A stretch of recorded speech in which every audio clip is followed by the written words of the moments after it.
Olá, seja muito bem-vindo à Literatura Falada. Eu sou Adriana Teles e no vídeo passado falei um pouco sobre Clarice Lispector. Hoje eu vou retroceder uns 2 séculos e vou falar um pouco sobre os poetas do arcadismo mineiro. Você sabia que esses poetas, aqueles mesmos que se envolveram na Inconfidência, foram e ainda são muitas vezes tidos como pouco consistentes ideologicamente? Pois é, e essa é uma questão que merece, a meu ver, um olhar mais detido, e é sobre isso que eu vou falar nos próximos minutos.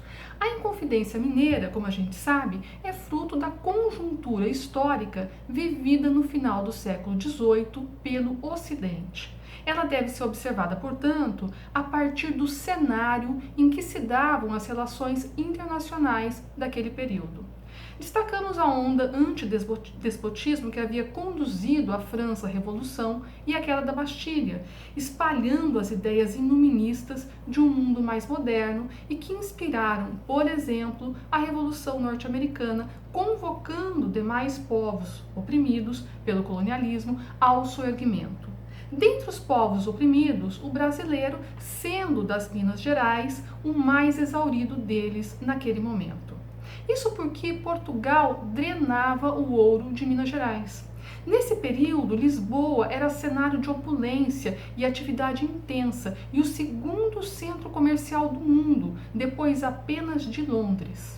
De acordo com a História Econômica do Brasil, de Roberto Simonsen, lembrando a vocês que eu vou deixar a bibliografia na descrição do vídeo, só a capitania de Minas fornecia 80% da produção mundial de ouro na segunda metade do século XVIII.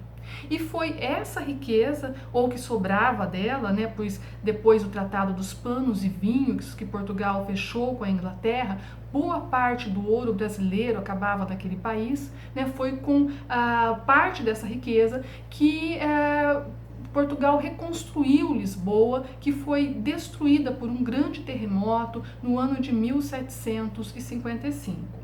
Dentro das nossas fronteiras, essa corrida ao ouro e às pedras preciosas fez com que milhares de pessoas se deslocassem para Minas Gerais.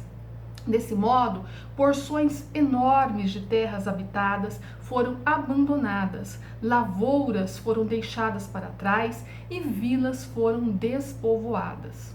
De acordo com Maxwell, bibliografia na descrição do vídeo, 300 mil pessoas se fixaram em Minas, o que representava 20% da população da América Portuguesa em 1776.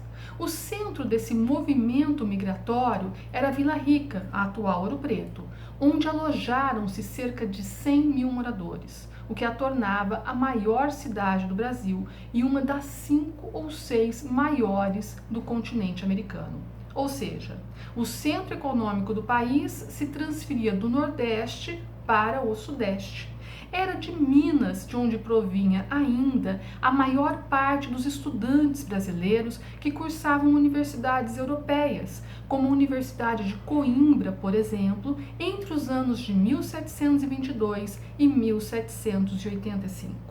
E esses estudantes traziam na bagagem as ideias libertárias que agitavam subversivamente a Europa de então e que inspirariam os ideais pré-revolucionários que se instalaram então em Vila Rica. Esse desenvolvimento da região, ele se reflete evidentemente nas artes. É essa a época de ouro de nossa arte colonial. Basta lembrar as obras de Aleijadinho, de Manuel da Costa Ataíde, a literatura produzida por Cláudio Gonzaga, Basílio, Alvarenga Peixoto e Caldas Barbosa. Esses escritores serão os mediadores entre as duas primeiras grandes etapas da literatura brasileira, a literatura portuguesa feita no Brasil e a literatura brasileira propriamente dita, representando uma espécie de primeiro passo em nossa independência política e artística.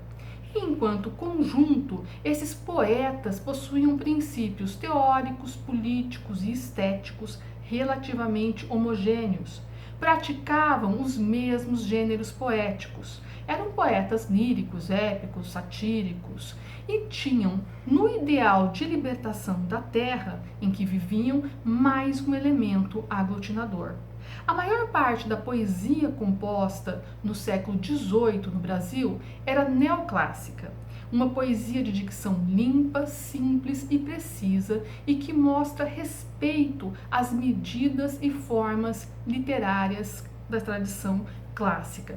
É evidente, gente, que quando a gente fala de uma poesia simples, né, e muitas vezes a gente vai ler um texto arca de hoje, a gente fala, nossa, mas essa linguagem não tem nada de simples, tem palavras rebuscadas, um linguajar pedante. É que, evidentemente, a gente tem que considerar a época, o que era produzido antes e o vocabulário que era usado naquele momento. Então, considerando aquele contexto, a poesia que eles escreviam era sim uma poesia com um linguajar mais simples.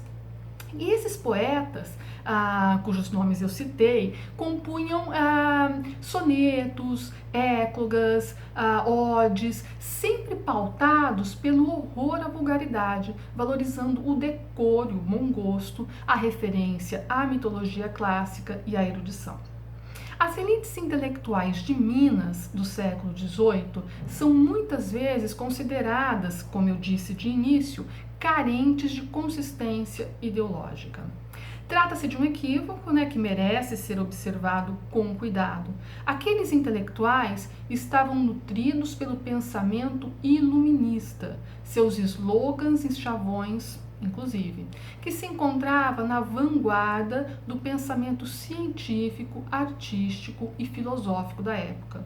Um dos argumentos para essa suposta falha ideológica é a quase absoluta ausência de documentos com dizeres revolucionários explícitos. Esse argumento mostra uma ignorância, quanto ao fato de que se vivia sob fortíssima censura.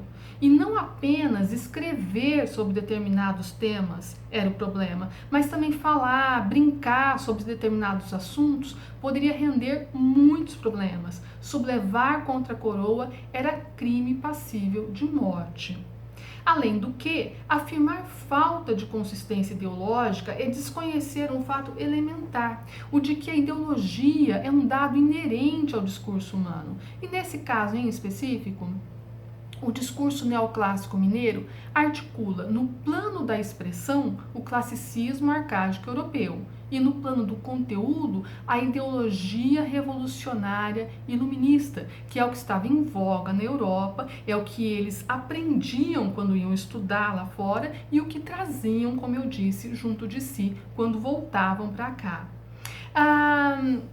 Nessa questão ideológica, desponta os traços libertários de seus textos e uma espécie de meta-sentido que os engloba e que a totalidade dos trabalhos adquire quando comparados e tomados enquanto conjunto.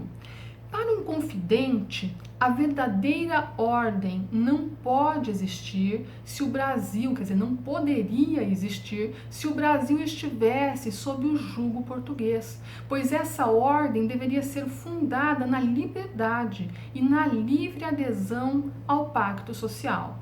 É evidente, a liberdade e o direito de opção são incompatíveis com o domínio e a repressão portuguesa que o próprio sistema colonial de Portugal impunha sobre o Brasil. Esse inconfidente é, desse modo, movido por ideias racionais, por princípios éticos naturais e por um coração simples, puro e ingênuo, sentimentalmente falando.